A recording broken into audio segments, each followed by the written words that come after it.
Good morning, and thank you again for taking the time to join us for our webinar today. As this was originally intended to be an in-person seminar, this morning, due to the current coronavirus situation, we've taken the panel virtually. So let's go ahead and get started. A few housekeeping items. First, just to get out of the way, you notice everyone is muted upon entry, so we can avoid any background noises, dog barking, phones ringing, etc.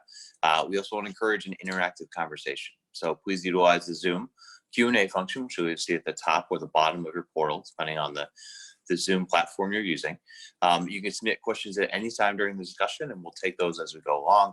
And then we'll also open up the floor for Q&A at the end of the virtual panel to allow for a robust discussion between the panelists and attendees.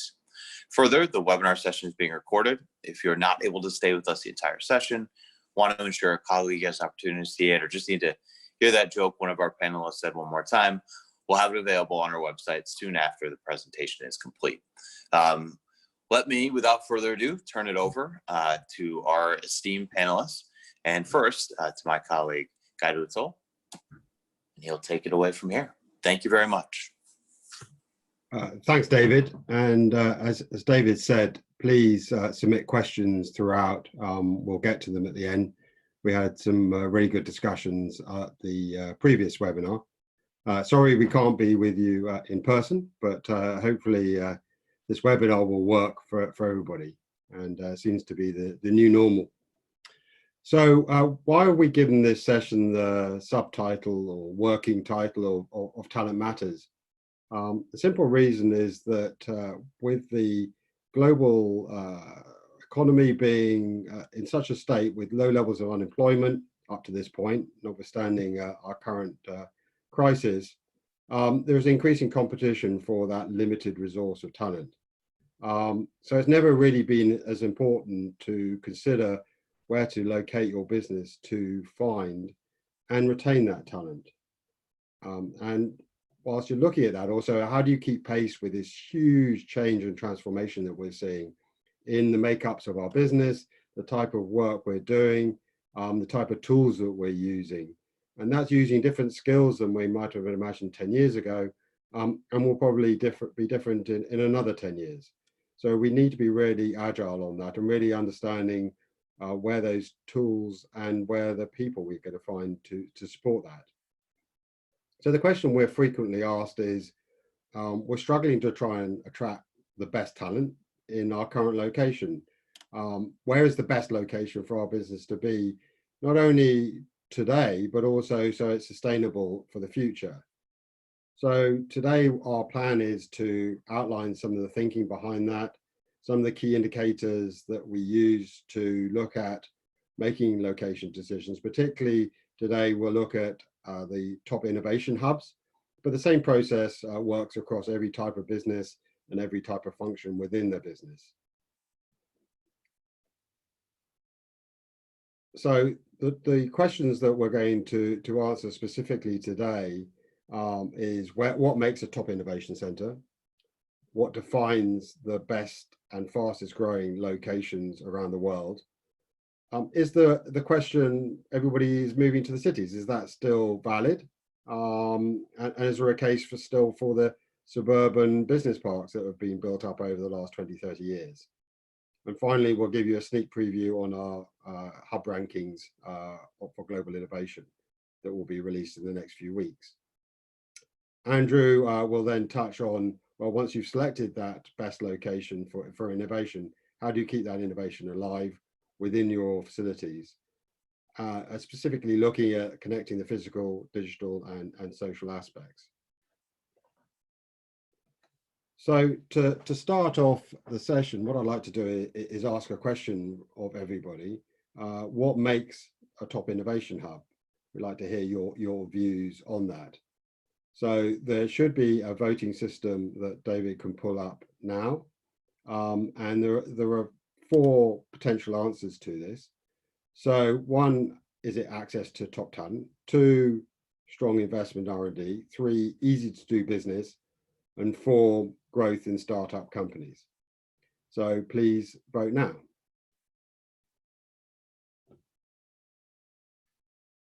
So hopefully this will work, and we'll give everybody about 30 seconds to make their vote.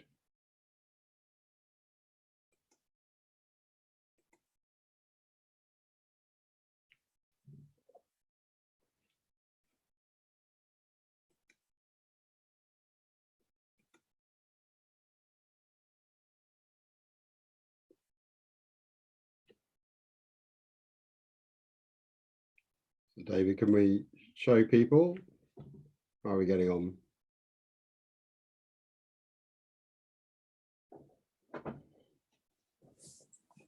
We sure can. So give it about 5 more seconds. I've never been very patient.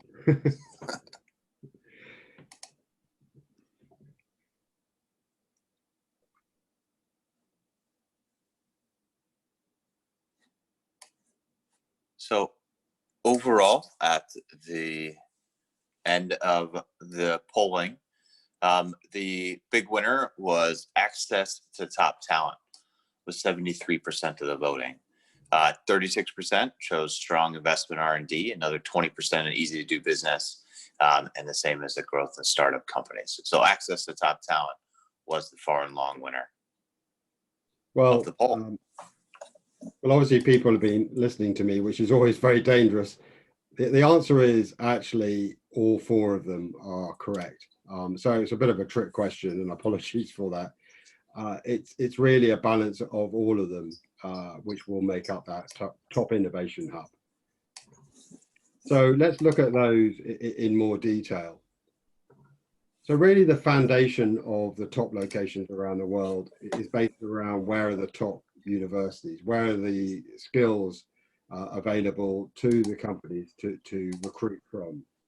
And that will vary depending on the different locations, and the different universities have different skills, and specifically that will change. So if you looked at Oxford University, for example, it does specialize across many different sectors, but it's particularly known in the pharma, biotech, and medical sectors. Whereas if you go to Delft in the Netherlands, it's more known for ICT, fintech, and nanotechnology. So it really varies on different locations. So it's important to understand when you're looking at your businesses, which pieces and skills do you need to tap into. But having said that, one of the things also important to know, so if you look at life sciences, well, obviously you need to get into the white-coated scientists, but there is more and more wearable technology, there's nanotechnology. So you obviously need to be able to tap into those skill sets as well. So some of the traditional location decisions that you may have taken 10 years ago may not be so relevant, or there may be another selection that you need to make within that decision-making process. So you can have a great university, but that's not necessarily mean that it will be a great center of innovation if everybody leaves after they graduate. So within our analysis, we've identified that to be a top innovation of hub, you also need to be a talent magnet. And those are the locations which are able to retain their graduates, and also importantly, attract graduates from further afield and from around the world. So a real focus that we put within our analysis is on that young working demographic of the 18 to 30-year-olds. So it's really important to understand, well, what makes a graduate want to stay, or indeed move to a university town or city? Well, there are a number of factors within that, and it's the local ecosystem, which is really the ingredient that's vital, and that's made up of a number of things in itself. So the first one of those is having a vibrant community for those, particularly the younger demographic of the 18 to 30-year-olds. And they can understand is that they can go wherever they like. You know, they're highly skilled, highly sought after graduates, and they're going to make selections of where they want to go. And that typically will be around that ecosystem, which is the live, work, play environment. And that will typically be in the urban centers. But that changes as you get older, into your 30s, into your 40s. And we'll discuss that in more detail later on. The second one to attract that top talent is to have state-of-the-art facilities, research or offices for facilities that are fit for the future. And Andrew will go into some more of that later on in his piece. Thirdly, it's important to have an attractive environment, and to develop that, you need to really provide a collaboration. And that's what really provides the clustering or the hub and the success of that. And that requires a managed approach. It means a strong and well-run partnership between the private companies, the educators, and the government. And that needs to be at a local, regional, and national level.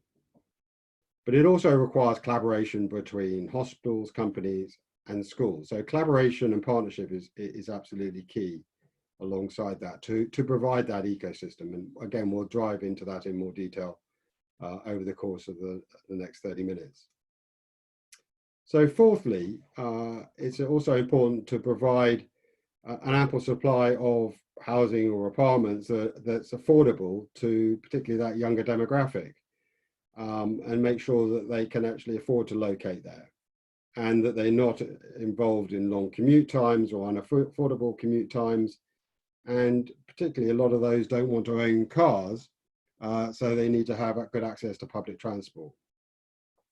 So we'll dive into that one as well, looking at how a low supply or expensive housing can actually be a real inhibitor for growth of a centre. So the second question that we're going to answer today is, well, what actually defines the best and the fastest growing hubs? Because for us, that's really important, is looking forward to the future. Which are going to be the successful locations in 5 and 10 years' time, not just for today. So as we talked about in the previous slides, when we created the Global Innovation Hub report, we first identified what the most important characteristics are that develop and sustain that innovative market. But while we were doing that, we found a really strong correlation between growth and innovation.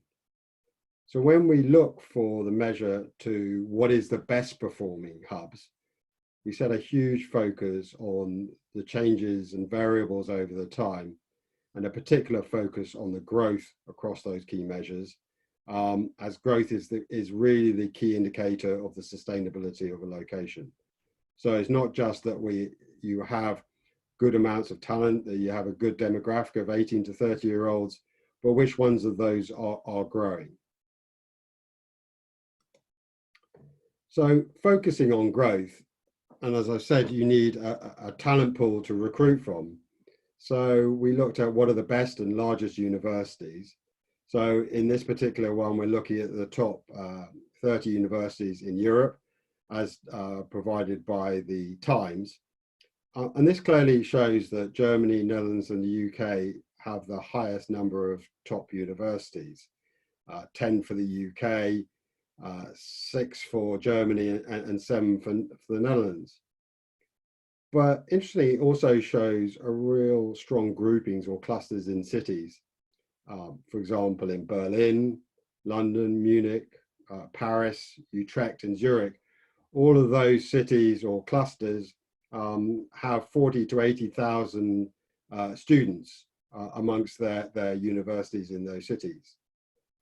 Some of the locations, such as Leuven in Belgium, just have one university, but it is a large university. I think there's 45,000 students go there. So that can be a centre, but other of them will have 2 locations, and London has 4 with Imperial College, UCL, London School of Economics, and King's College. And as I mentioned earlier, successful hubs will also vary by skill and sector. So there will be different ones for life sciences, different ones for robotics, etc. And actually, we recently done a deeper dive into some of that also, which is looking at how many foreign students make up those universities. And it's interesting, some of the universities have 50, 60, 70% foreign students in their makeup. Imperial College, I think, has 50 to 60, as does UCL. the School of Economics and Political Science in Paris has over 70%. So it's really amazing to see that. So important within that, and I'll touch upon that as well, is the ability to retain those students once they've graduated. So within the focus on growth and looking at the growth of those younger population, it's also we consider which of the cities are seeing strong growth of that young population. And you'll see, for example, here, Lagos has a high growth of 2.9%. So sometimes that could be natural population increases. But other ones, it really is a strong indicator that that is a successful location where students are staying post-graduation and probably attracting graduates from elsewhere, i.e. they're a top talent magnet. And a good example here is Dubai, which has a young population growth of 7.6%, and Vienna, which is just under 3%. So we're taking into account all these different factors when we're looking at where the sustainable locations are. And as I mentioned just a second ago, it's important to see what support there is. What is that partnership? What is the support we're getting from central government?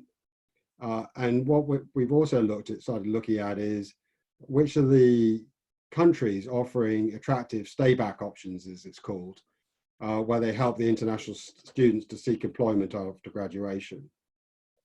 So from our discovery, Canada, New Zealand, Ireland, Australia and Germany are the top 5 countries to study and then take up permanent residency after you graduate. But Singapore, France, China, Netherlands and UK are also strong contenders in that. And we believe that the approach the government takes will be key for the long-term viability and future for a centre of innovation. And it's the ability of attracting and retaining the best and brightest students. And I was pleased to see, particularly from the UK standpoint, when they were tinkering around, well, more than tinkering around with the immigration policies last year, they actually extended the post-study work visa for university students from 4 months to 2 years, which was an encouraging example of that.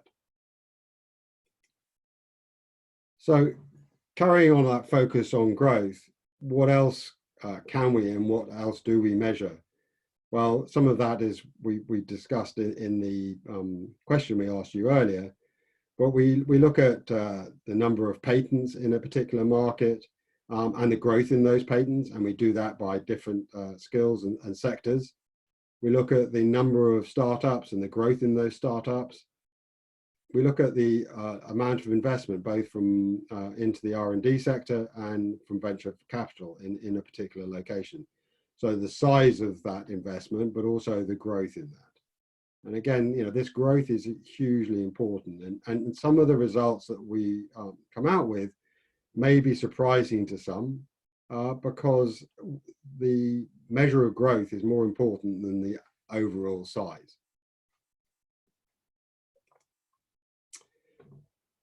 So far I've outlined some of the indicators of what makes a hub grow, but equally important is to understand and recognize when a market is becoming overheated, and ideally before it damages your business.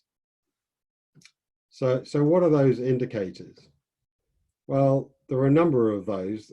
The signals to look out for it can be varied, but some of the main ones that we see is low unemployment levels, lack of housing and increasing housing costs, high wage inflation, high turnover and attrition rates amongst your staff. And we'll show some real life examples of each of these. And I'll just briefly touch on that last one. I think a lot of companies do measure their turnover of staff, but typically they do it on a high level basis across the whole company. I think it's equally important to understand what are your turnover and attrition rates in each and every location, because that will be a really strong indicator of why some locations are more successful than others. And I don't think many companies actually measure that. So I would encourage people to start looking at that going forward. So to give you some good examples, so San Francisco, Silicon Valley and Seattle are still some of the most highly successful and largest markets in the world for innovation. But equally, they could be argued that they become overheated, they've got high wages, they've got housing shortages, and frankly, housing prices beyond the reach of many of their employees. And that's driving people to decide to locate in different locations. So what can be done about that? Well, what we're seeing is companies such as Microsoft, Google, Apple are actually weighing into the market and acting as catalysts by providing funding for new housing where it's not being provided itself. Another good example closer to home to me is in the UK, where we have the University Golden Triangle. The same challenges are happening here. So housing in Oxford and Cambridge is as expensive as it is in London, i.e. very expensive. So there's a plan to link Oxford and Cambridge by reinstating an old railway line that got pulled up many years ago. And that's not so you can jump on the train and go from London to Oxford to Cambridge in a day, which tourists may do when they start coming back. But it's really about opening up the towns and villages between Oxford and Cambridge. Oxford and Cambridge, as I said, have high housing costs. And the reason for that is that they've got strong green belts around them, which limits the amount of development. Whereas locations like Bicester, Aylesbury, Milton Keynes, Bedford have much more open housing policies. And I live in this particular area, and I've seen masses and masses of building going on and still going on. So the idea is to give access to that more affordable and plentiful supply of housing. And that is really important for the sustainability of Oxford and Cambridge as their locations going forward. So that's that partnership, it's that collaboration between the companies, the educators and the government. And it's really important to see that. But it's also creating new opportunities, and Milton Keynes which is in the middle of that railway line, are planning to build a new university, which will be linked to Cranfield. I believe they talked to Cambridge about doing it. And so they can tap in and become an innovation centre in themselves. So what about future markets? If many countries are seeing certain locations becoming overheated in their key and top cities, are we seeing a move to secondary cities? A good example of this is India, and those who are actively involved in India as a market, you'll see that typically most companies are looking at the top 6 cities of Mumbai, Bangalore, Chennai, Hyderabad, Kolkata, and Delhi as those locations. But these are becoming really overheated. They have 10% plus wage inflation. They have 30 to 40% turnover in their staff. It's high pollution levels, and commute times are just frankly unimaginable. It's an hour and a half, 2 hours each way. And that's not an attractive environment from an employee's point of view. And that's going to damage the future of a location for a city. So are we seeing people to say, well, okay, well, we don't want to go to those overheated markets. We'll go to some of the secondary cities and we'll stay and work around. And that's places like Jaipur, Ahmedabad, Lucknow. They have some great universities. It's cleaner air. There's faster commute times. So we looked at it and said, well, look, are we seeing that they're attracting and retaining their graduate populations? Are people and workers choosing to stay in those locations? And frankly, the answer is no, or certainly not so far or to any real scale. The skilled workers are really still flocking to those top 6 locations because that's where the top jobs are. And for them, it's really important to be able to build their careers And we see through that large turnover of staff that they were able to job hop and go up the career path and the wage path that they so desire. So we haven't yet seen a drive to the secondary cities. And we see that as an example right around the world. As a slight tangent to this, we also carrying on the theme of innovation, but looking not just at the R&D facilities and the front office, we're also seeing big changes in the shared service center market. It's not only just about low cost, which often can mean low talent. What we're seeing is a new generation of shared service centers coming forward, which are developing as the centers of excellence and innovation.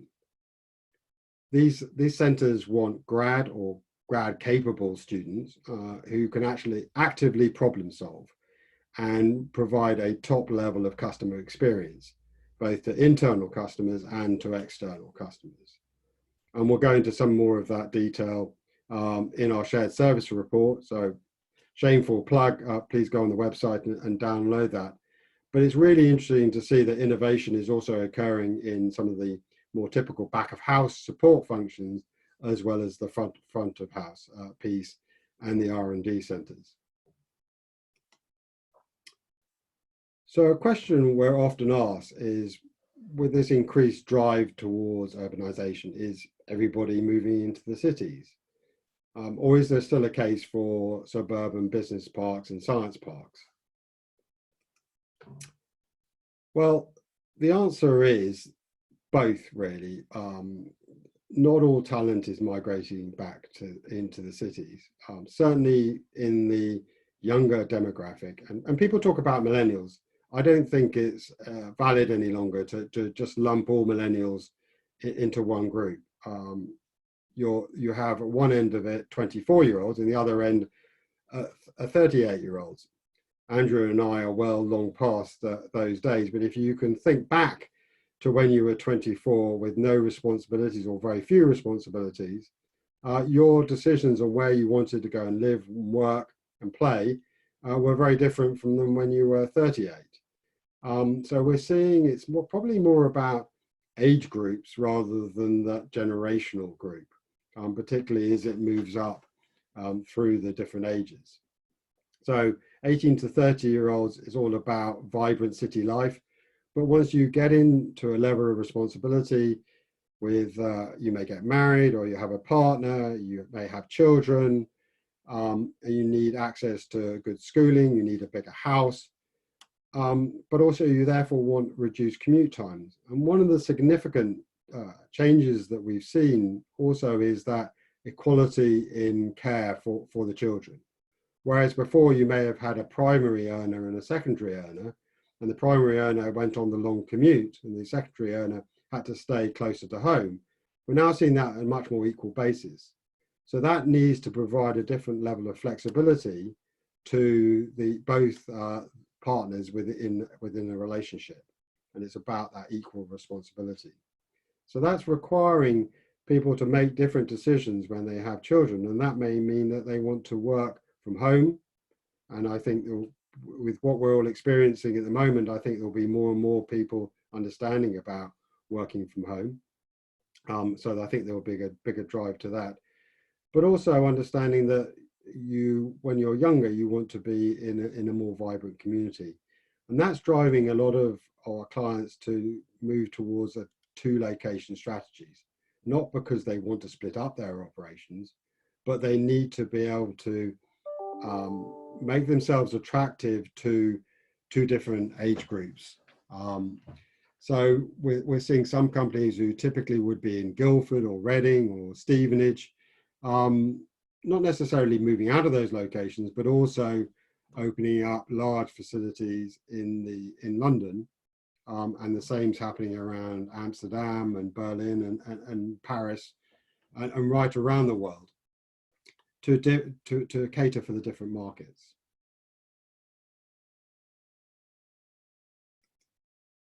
So we're currently finalizing our 2020 Global Innovation Hub report. and we'll be getting that out to you in the next weeks. But I just wanted to give you a kind of quick sneak preview on what's happening within that. I won't go into too much detail, but I'll just highlight a few of the main movers. So in the global top 25 locations, of note, London comes in at, and can we move forward a slide, David? It's very early for David, so we appreciate his attending. So London's moved up 4 places to #2 spot, despite Brexit. And the reason for that is it's still a huge destination for top talent and the talent pipeline. We talked about the 4 universities that the top universities in the top 30, but there are plenty more universities. And also it's a very vibrant community. It's very popular. It's got a good public transport system. It's got good legal systems, good taxation rates compared to many other locations. So I see that as still sustainable going forward with Brexit. So long as we don't mess up on 3 things. One, which is around immigration policies, secondly, around taxation, and thirdly, around education. If we can protect those 3 things, I believe that London will still sustain itself as a top location globally. A new entrant in there is San Jose, Silicon Valley. We had lumped that in with San Francisco before, which you'll notice is still at #3. And it really just shows how important both those 2 locations are and the size of those locations. Dubai is a new entrant at #18. And that's really about its young population, which I touched on earlier. And it's got an increasing investment in R&D and VC funding. And they're doing some pretty cool stuff also with space exploration and drones. Looking at the top EMEA locations, and this just shows the top 15 locations in EMEA, Vienna is now in the top 20 globally, but it's the 4th ranked in EMEA. And that's because it's got a high proportion of millennials. And if you combine that with their increased focus on education and international enrollment into their education system, and it's improving in its business friendliness, it's really moved up the ranks. On the other end of it, Rhine-Ruhr has dropped to #8 in the rankings. And that's because the younger population and the growth of that has really hurt them. And really, we feel it's a stagnant market, if not declining, particularly around investment in R&D and VC funding. So if they want to change that, then it's really going to be important for that partnership collaboration piece that we talked about earlier, a managed approach. Copenhagen have a very active policy, and they've been a big riser to #6. Nothing amazing about that, but they have a good, strong education base. And also they've got good access to venture capital funding. It's more about a story of staying above their competition, allow them to climb up the rankings. Same for Amsterdam, got a strong international student presence and a pretty diverse research community and education place, but also increased VC funding, tapping into their creative and startup culture. Edinburgh was a good riser as well. Nothing major on that one. It's pretty much improvements right across the board. They've got a good average young population, got strong international enrollment, and people staying in the Scottish Edinburgh market, and they're pretty well positioned for VC funding. So that's a quick rattle through those. I don't want to go into more detail, and I'll pass over to Andrew. Just to remind you, if you have any burning questions from what I've been mentioning, or just some commentary that you want to add, please add it into the Q&A, which you'll see either at the bottom of or the top of your screen, as David mentioned. Andrew. Thank you very much, Guy. Terrific presentation, and a very, very big thank you to Guy and to David for including Moser and myself in this. Well, my girlfriend renamed from a webinar to a weborama this morning. I thought that was quite a clever name. Guy really talked about where in the world should you be in the macro view. And I'm going to talk a little bit about what in the world happens inside your brain. So the very micro view, and then what are the implications for the workplace? If you could do slides, that'd be great. So here we are. You've employed Hickey. They did a tremendous amount of research with their database and all their statistics and such. And they've got you a great innovation space. What's next? Next slide, please. I must say, they chose SIDCUB for you. Really? Maybe not the best innovation center I ever heard of, but I'm no expert at it. Moving right along. Next slide, please. So the brain, an incredibly complex organ, at least in some cases, myself accepted. But there's some recent science that really supports something that I think a lot of us know intuitively, that creativity and innovation cannot be forced. It's not a problem to be solved. You know, sometimes you just got to go take a run or take a shower and the answer pops out. But that's been supported by some pretty interesting research by a woman called Dr. Barbara Oakley, who's a professor of engineering at McMaster University. She's been around for 30 years, and she's always been interested in the innovation in engineering and how innovation and learning occurs, and has done quite a bit of research on the physiological side of it. And basically, if you think of your brain as a pinball machine, rather simplistic, focused thought is all about intense problem solving, doing mathematics, you know, writing an essay, doing all that kind of thing. It's a very tight pattern, as you can see, in a very small part of your brain. And then there's diffuse, which is really more of the creativity, the innovative side. And it's very widespread across the neurons in your brain and such. So this pinball activity drives those kinds of things. And I think one of the things that's really come out to me in our little coronavirus issues over the last few weeks, I mean, the creativity coming out on social media in parodies and humor, you know, it's all coming out of the diffuse side of our brains, but and it's bloody impressive. I wish we could harness that for our economy. Next slide. So we also can train ourselves to be much better at doing the diffuse creativity side. And a great example of that is Salvador Dali. I think we'd all acknowledge him as quite a creative spirit, if a bit mad. And he would have problems like all of us, where he'd be doing a painting or some kind of piece of art, and he would get stuck with a problem. You know, what's next? What do I do next? And he'd sit in the comfy chair, get away from the actual problem, get away from the focus thinking, and he would put a key in his hand. He'd fall asleep for a second. The key would drop, and his brain would have gone into diffuse mode, and he'd wake up from that sleep and had the problem solved. Next slide. Thomas Edison. Oh, sorry. Next slide, David. Thomas Edison, again, much more pragmatic, problem-solving engineering kind of guy, but equally creative.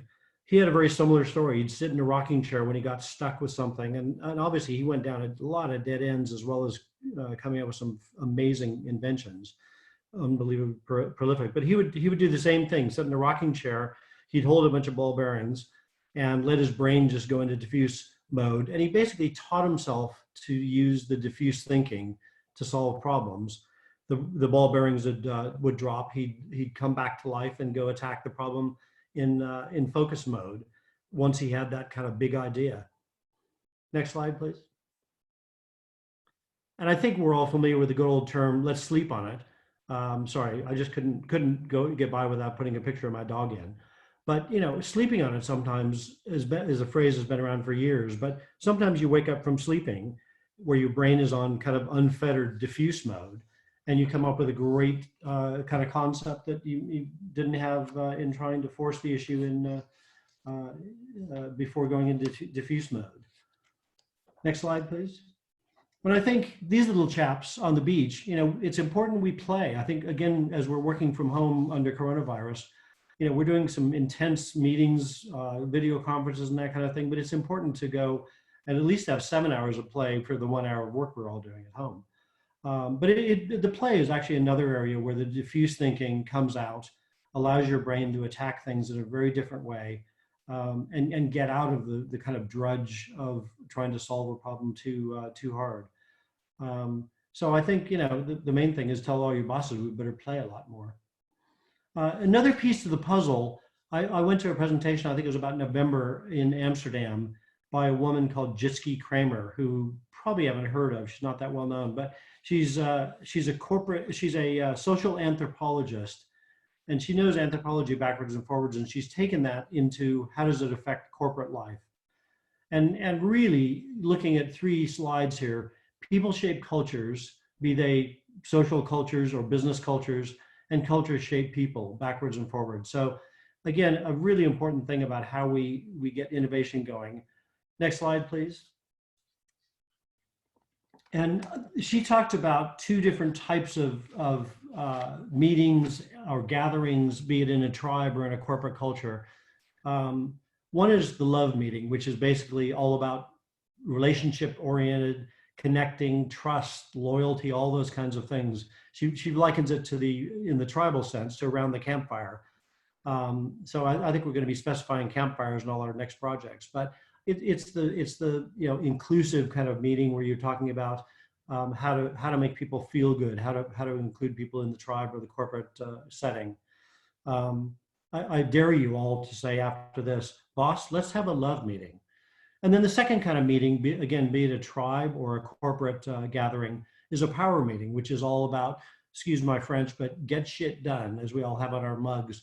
But it's goal-oriented, results-oriented, setting boundaries. It's all that kind of thing, getting things underway. And it's sort of likened to the 2 types of thinking that we were talking about.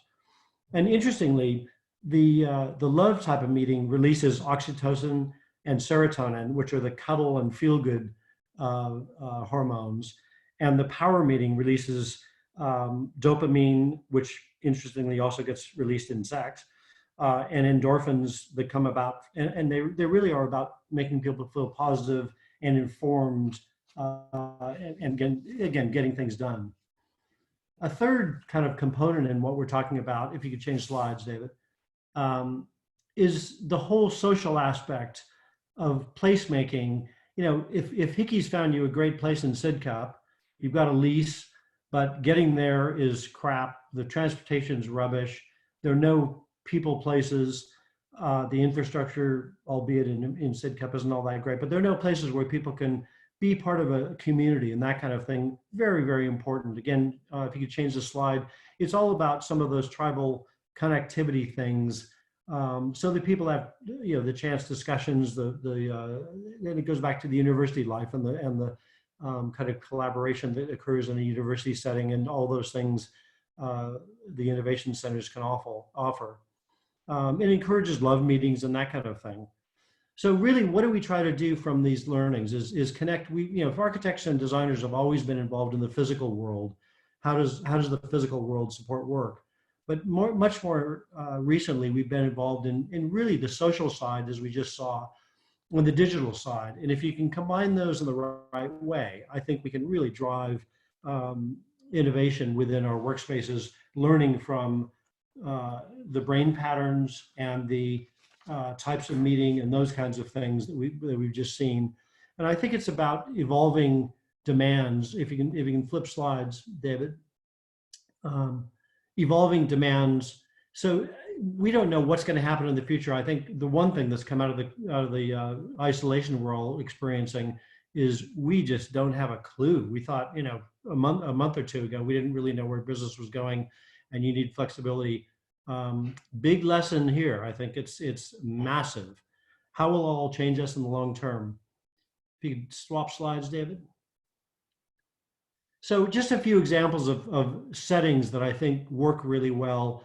Under Armour's headquarters for Europe in Amsterdam, 45,000 square feet, variety of work settings, but also a really, going back to some of the tribal things Jitske was talking about, hugely branded space so people feel a part of something big.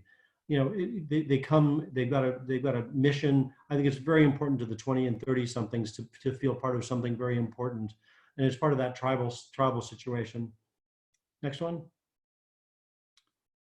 Sorry, David, could you do a slide? Diageo, Singapore, one of their prime areas, and probably not the best shot, but we've got another shot that shows the amazing bar with all their fantastic drinks. And people are encouraged to actually, you know, have a drink at 3 o'clock, 4 o'clock on a Friday. They open up the bar. It's part of the whole culture, and it's part of that whole love aspect that Jiski talked about. And I'm sure it gets people's brains going in a very diffuse way. So they're much more creative, and they can be innovative. I think that's very, very important. Next slide, David. And again, I think one of the things culturally, we're a global firm with a big bias towards Asia and India. About 80% of our staff is in Asia and India. And we used to see, particularly in India, and maybe 10 years ago in China and such, the projects were pretty dull and pretty back office kind of things. We're doing 700,000 square feet for VMware in India, and the real creativity in the software engineers and the innovation is coming out of India now, and really surpassing Silicon Valley, as Guy said. You know, the Indian cities are really getting overheated. Hong Kong, all these places need to have spaces where people demand a very innovative setting, again, to support their brain going into diffuse mode, to support the love meetings, and to feel part of things. Now I'll flip to LinkedIn image in Silicon Valley, where it just shows where flexibility is key. If you can go to the next slide, David. So obviously it probably wouldn't work too well in SidCap, but it's a big warehousey type space, nice sunshine in Silicon Valley. And I'll show you a video about what this thing does in a minute, if you could go to the next one. But I think one of the things we're really advising our clients, and probably after the virus shut in will be even more, is that nothing's done. Nothing ever gets done.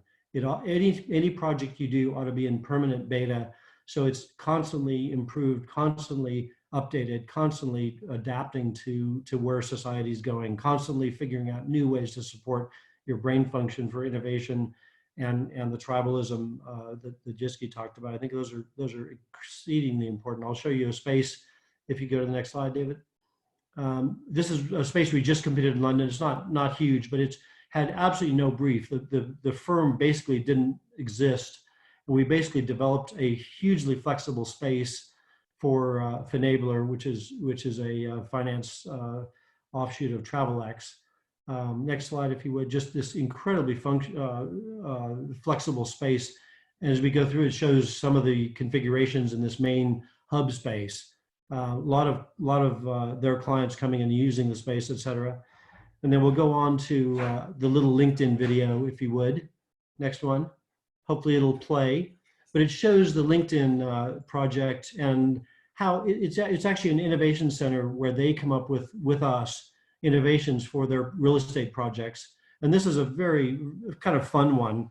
This little cubicle goes out in the 99% nice weather in Silicon Valley, so you can be in the sunshine. Obviously, that would very much encourage diffuse thinking, creativity, innovation, etc. Hopefully, we'll get a motorized one next time. But it's been hugely well accepted. And again, I think it's just how we ingrain all of these concepts into our spaces, but do it in a way that's permanent beta, so we can change it. You know, it may be weekly, monthly, who knows? But you know, how many of our spaces really adapted to the coronavirus situation that we're in now? And at that, I'll wrap it up and say thank you very much for including me again, and thank you all for participating. Great, thank you, Andrew. Thank you, Guy. Very enlightening, fascinating conversation. So now we have about just under 10 minutes here for an open Q&A session. We received a few during the virtual panel session there, and now we will open it up. And please, I would encourage everyone to use the Q&A function again if you do have any questions as we move into it now. But let me also want to introduce colleague who is our director and principal of the Benelux region, Kees van der Linden, who's on the line as well with us here as another as another panelist. So just to kick it off, I think we'll go to Guy with this. Great webinar from Mickey and Moser. Thank you. What do you both, I guess for Andrew as well, believe will be the future centers of innovation?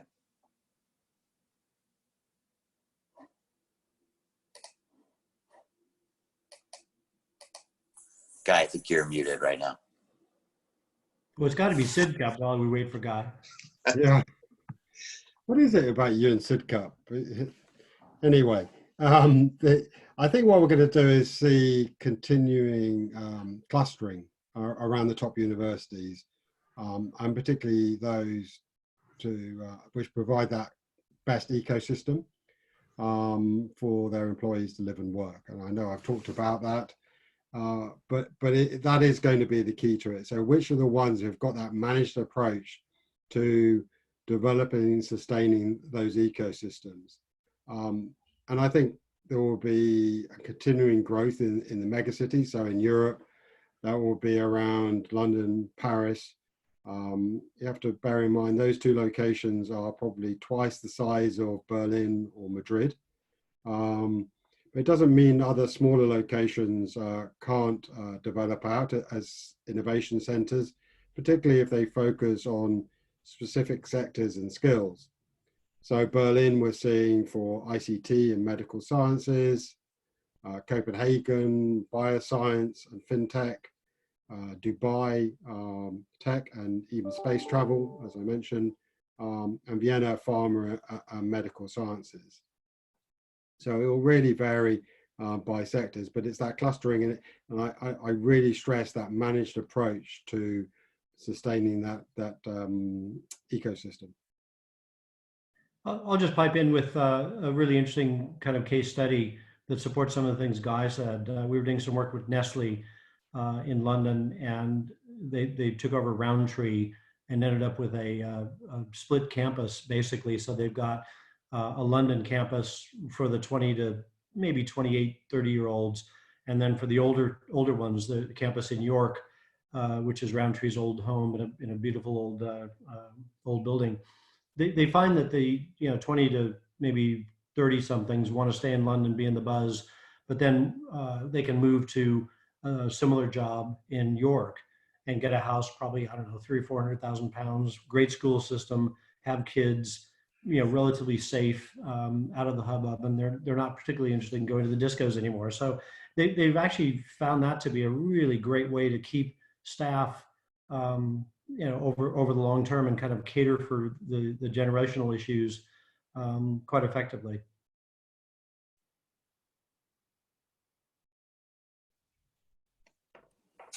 Very good, thank you. So we another question that just came out, and actually this is David Hickey. I can field this one. In compiling your ranking list of top hubs, where did environmental issues feature in importance? Mentioning elements like clean air in India. So there's certainly a factor within it. Where it comes in for us is in quality of life. So as we build some of those factors in, when we're looking at an innovation hub and driving, in particular for the type of roles and some of the R&D and the talent and what develops and what's going to build that into tomorrow and well into the future are certainly on that environmental side.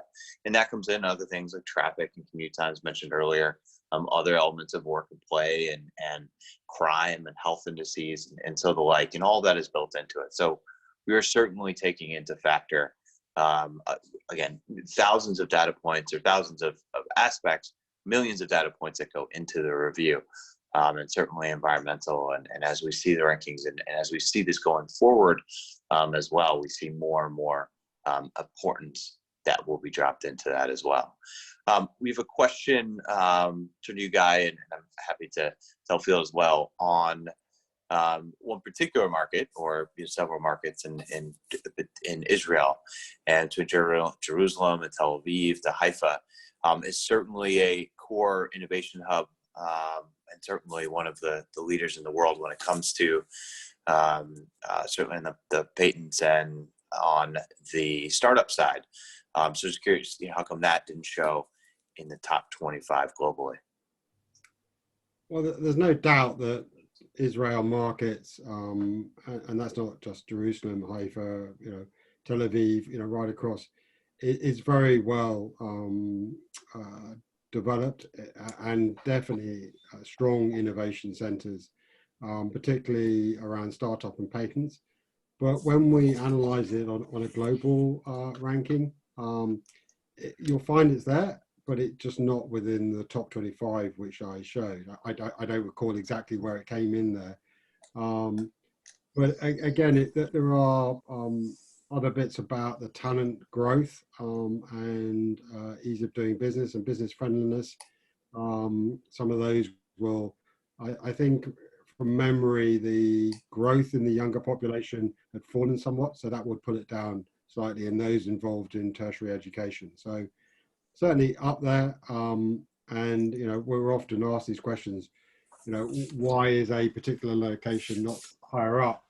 For every company, I would stress that their way of weighting different factors are different.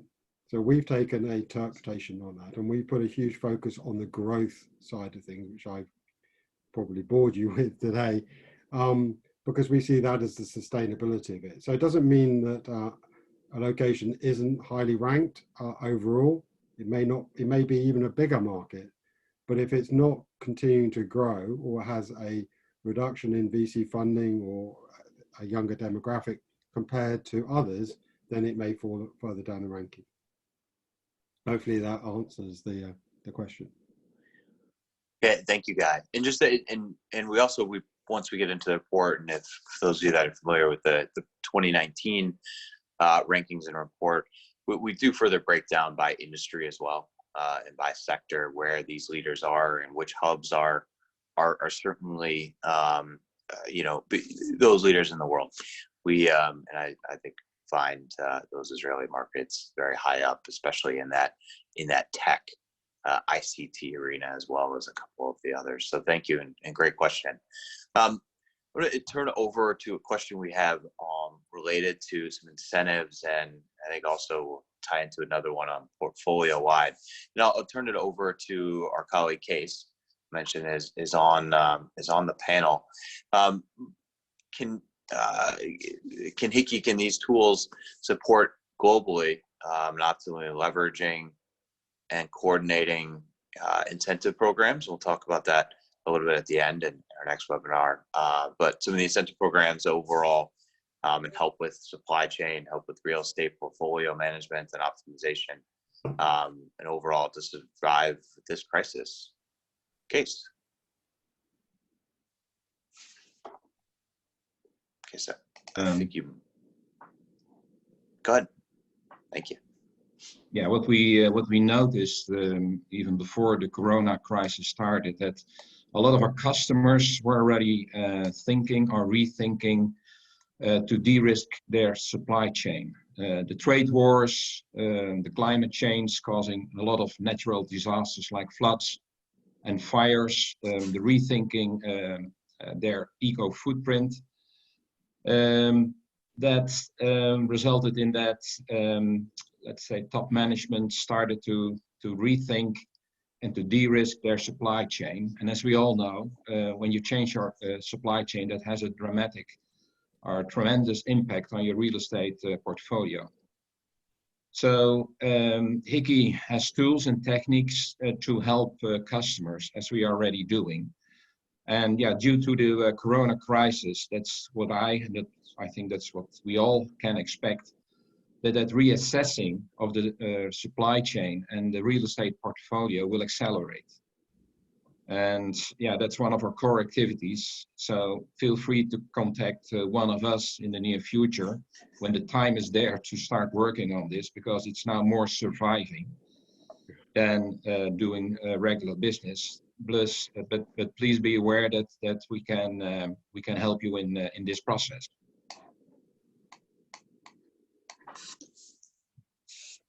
Great, thank you. So with coronavirus, and I would say it's been mentioned multiple times, and can't be avoided. And while we're sitting here today, I'm say you're kind of combining a couple of these questions here. But as far as the remote working and working from home element, we'll turn this over to you, Andrew. Do you see, is this a catalyst for more home working? How will this, when it comes to health and safety and productivity, what types of shifts do you see in what this virus has created? I know you touched on a couple, but how do you crystal ball see this going forward? Well, I think it'll be remembered as just a gigantic push to leap forward in flexible working. I mean, it takes a crisis to really change behavior in this kind of way. We as a firm, we've been, a week and a half or so working from home quite effectively, doing loads of conference calls and that kind of thing. And I think we're helping our clients through that kind of thing too. And I think people will take a lot of lessons from this in terms of, integrating wellness, work-life balance, all those kinds of things, having been forced to do it for whoever knows 2-3 months. We'll take a lot of those learnings into our daily life, and I think it's a very good thing. And I think it should, you look at some of those views of China and the pollution levels that went almost down to zero, and how clear the skies are. They're all things we kind of want, and all of a sudden we've got some tools. Okay, a lot of people are going to die, but we've got some tools now to really, change the environment, change commuting patterns, change work-life balance in a dramatic way. And I think we'll take those things. It'd be a shame if we didn't really integrate them, but I think we will. Great, thank you very much. Guy, we'll turn this next question over to you. So a question, there's Eastern Europe, not seeing many Eastern European cities in the list to date. I think in that global top 25 and some of those top regional cities. I know from the rankings and breaking down the industries, there's certainly more of the cities that do start showing and moving up. How come we don't see more of these cities in the list yet? And do you see this changing? Well, they are in the list. I think how many markets did we include this time? Over 300 different city markets. So it's pretty extensive. So they're certainly in there. But they're not at the top of the rankings, and mainly down to the size of those markets. And they have some great universities in Poland, Czech Republic, Hungary. Turkey is got huge young student populations, but for different factors, and typically size will be one of those. The amount of venture capital investment, R&D investment on a comparative basis means that they won't be so far up the ranking. So it's really difficult to compete on a scale size when you've got a London which has got 12-14 million people, and Paris the same, versus some of the Eastern European markets where the cities are much smaller, and they may have one great university, but it's a pretty relatively small university in the scheme of the clusters that I was talking about as well. So they're there. They certainly have their strengths, and when we're doing the evaluation for different companies, that they would be included. Great, thank you. And just knowing the rankings and the data, and as we're watching the trends, I think you will see this trend changing, and particularly when it comes to that talent side and improved education systems, growing younger populations, especially in certain markets, and then that build and more of it, as the guy talked earlier about some of the change in the trends when it comes to how we look at shared services centers and some of that talent, that it's not just the back of office functions anymore, but we're really looking at in that target for skills and that ability to capture those skills, and then also trainable to build up to and not just be low cost centers, but actually centers of excellence going forward. Great question. I'll that just came in. I'll pose to the whole panel here. So innovation is a team sport, and is not ideally undertaken virtually. We all have a new term now, social distancing. This attitude changing to close proximity with multiple people due to the coronavirus, and I would say everything we're impacted around the world. How do you see attitudes changing? Yeah, how do you see innovation still driving forward when it's done virtually, or it's not done in some of the group settings that we're used to? Shall I go first? I think yes, definitely. Look, we're a social animal. We're gregarious in nature, and being together tends to show that you get better results and faster results. And there have been various studies that have been done over the years where I think, I was just trying to remember which company it was, but they ran the same project. They had a team that worked all in-house, a team that were out-house but were employees, and a team that were out-house but from outside, were contractors. The team in-house all working together got the project done faster and better than the ones working remotely. So I think there are time and places when people definitely need to come together. I think, as Andrew said, we will have all learned how to collaborate and work together on a remote basis faster than we would have ever done in any different way. And some of those is having the right tools to be able to do it. And other parts is attitude and understanding and working out how do we work together remotely. And honestly, one of the things is actually people turning on their video cameras and paying attention when they're on a conference call. So many people will sit there and dial in, and we've all seen the videos of people attending a conference call where they mimic what people are doing, and people, their attention's elsewhere. They're playing with their dog, they're answering the phone to somebody else. But if you're on a video call and looking in the screen, then people are seeing that, and it's like being in the room with people in many ways. But I still think coming together, you get more done more quickly. Well, I just picking up on Guy's point, I think people are incredibly adaptable, and I'll just put one idea out there. I went to the pub on the Friday when they closed the pubs. It was the last pub night for God knows how long. And we were kicking around the question of what in the hell is going to happen with no pubs. And I suspect people are pretty innovative and people are pretty social. And notwithstanding social distancing, I'm sure at some point there'll be some socially distanced pubs in the park or something like that. People are incredibly adaptable, and we'll figure out ways to collaborate effectively. And hopefully this is a relatively short thing where we'll have to keep social distancing. But I think we will. I remember before the virus came out, about every other week I'd do a Friday working from home, and it just always shocked me how much work I could get done without people coming and bugging me. Not that that's a bad thing, but just plowing through a bunch of solid, good work and getting some stuff done, making a bunch of calls, bothering Guy. It always blew my mind every time. And it takes some behavior changes like that. And hopefully a major issue like this will really force some behavior changes.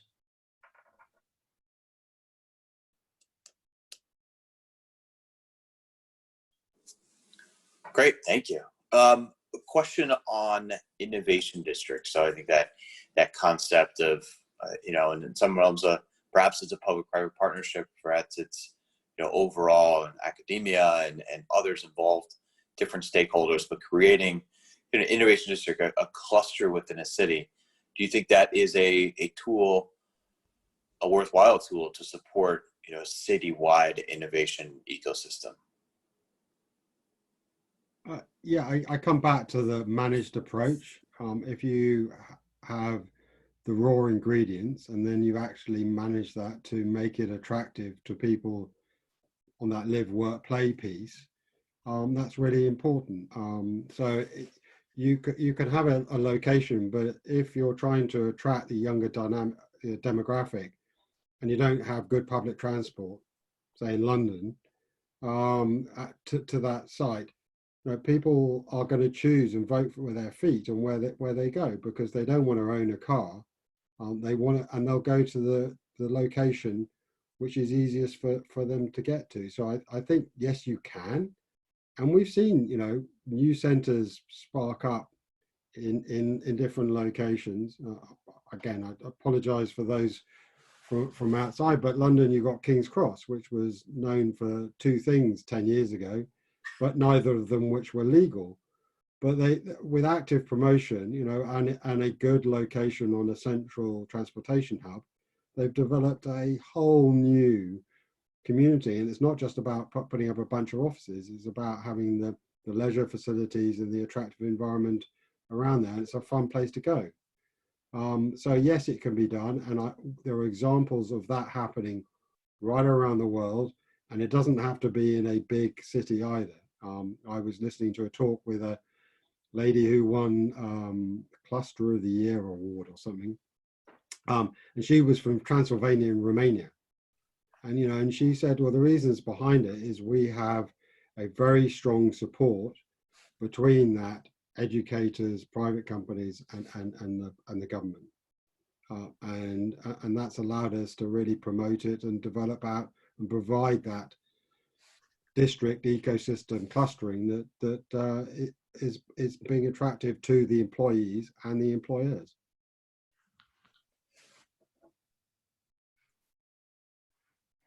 Thank you. And just a contribution comment from one of our audience members about going back to the last question on remote working and working from home, noting, which is great, that telepresence and WebEx really virtualized work to be in this anytime, any place, over any device, well over 15 years ago. Coronavirus executed decades worth of change management in just 72 hours. It's very, very true. And thank you. Yeah, that is absolutely true.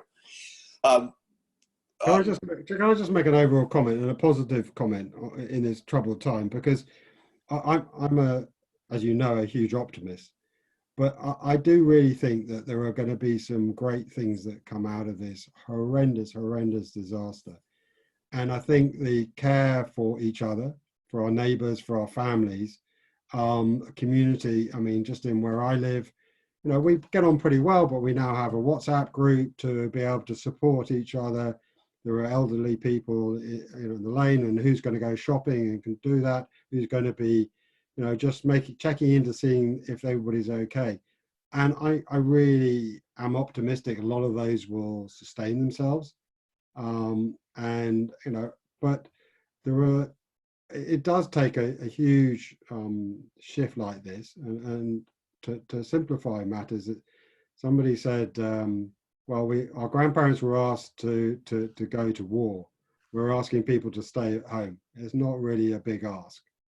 So my comment from that was stay safe and see the positives and look after each other. Totally agree. And get to the pub in the park.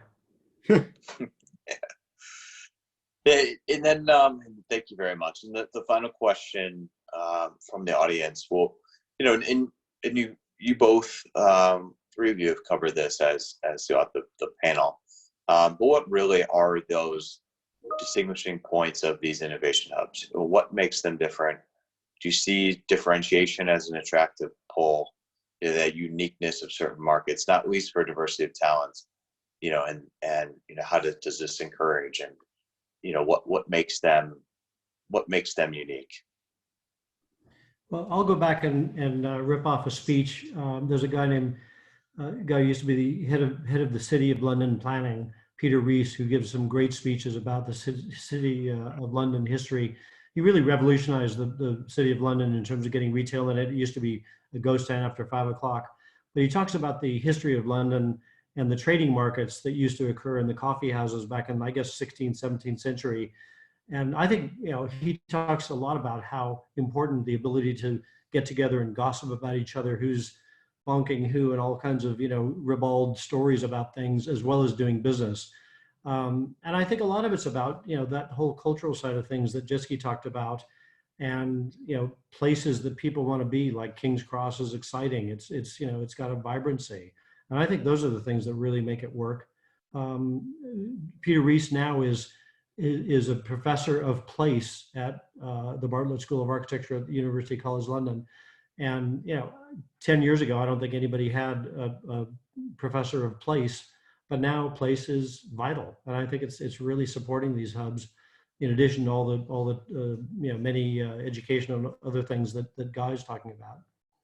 Yeah, I mean, I went to a seminar which a client ran, which were looking at, what was the future of their own facilities, and most of the discussion was around, the inside of the building and what they were going to do and all the new sexy things that they could provide. But I was there going, well, hold on, what about the journey before you get into work? Did you have a good journey? Did you have a bad journey? Did it take you forever? When you leave work, do you have to go through dark streets which are dangerous?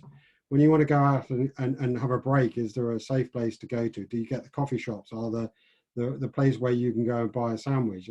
Just providing a cafeteria or canteen inside is not good enough. And I think what we'll find also is that, in the UK, our e-commerce system is much more developed than a lot of European markets. I think this will make those all happen faster, which will, the death of the high street is that, people talk about it the whole time. Well, what have to people to remember is the high street has only been like that for the last 20, 30, 40 years. Before that, it was about where you went out for the evening, and there were some shops, and it was a destination.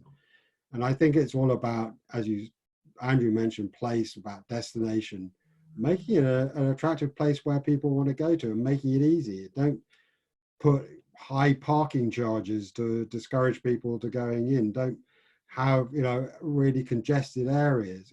It's going to be all those different things, which is, look, where do we want to go? Where is it attractive to us, and think about that. So I think, yes, it's going to be about that place, about that diversity, about making it attractive to the individual, not just for the company.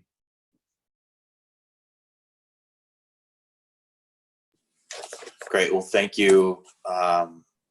Thank you to all of you. Great presentation, very enlightening. And thank you to everyone that participated in the audience for a wonderful, enlightening, and interactive discussion here this morning. Just want to talk briefly for those of you that may have not, and as we've talked about coronavirus quite a bit, obviously as everybody's talking about it, and just want to turn over to a new report and insight and website that we just released, Hickey & Associates. One of those about a new report on this overall disruption of the global workforce, and really how companies in navigating these uncharted waters going forward, and how best to do so. What are those elements to truly be understanding and be in front of, and how can this overall location strategy and site and facility design and everything else that goes into it to be a real driver for not just for innovation and everything, but also risk mitigation, sustainable future. And then also on the support side, and some of these government support programs and aid elements that have been released. We've just launched a new website, incentives.hickeyandAssociates.com, for our clients and partners to be able to track and understand what some of those programs, best practices are for a lot of the businesses out there. Everything from the small and medium-sized enterprises up to the large businesses, is to try to navigate, retain employees, and drive really into the future in that support. And also in this on US times, we will be hosting a webinar tomorrow. So I jumped ahead just a little too early there, but it's tomorrow webinar, similar as well. In US time, we'll be sending one out for other regions of the world as well, but on navigating the uncharted waters and that disruption, as well as the economic recovery centers at 2 p.m. Eastern time and 11 a.m. Pacific time. For information, please reach out directly at Hickey Associates for that.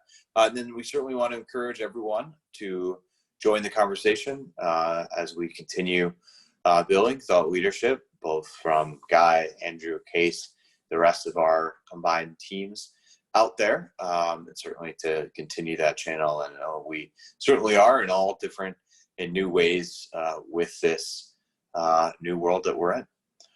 So again, want to thank our esteemed and wonderful panelists today, Andrew, Guy, Case, and thank you all for your participation and in joining us, and as well as we went into the second hour.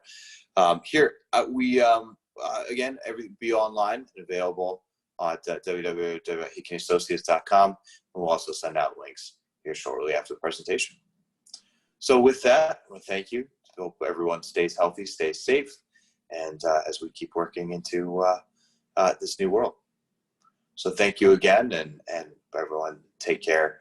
We'll see you on our next virtual panel session. Thank you. Thanks, David. Thanks, Andrew.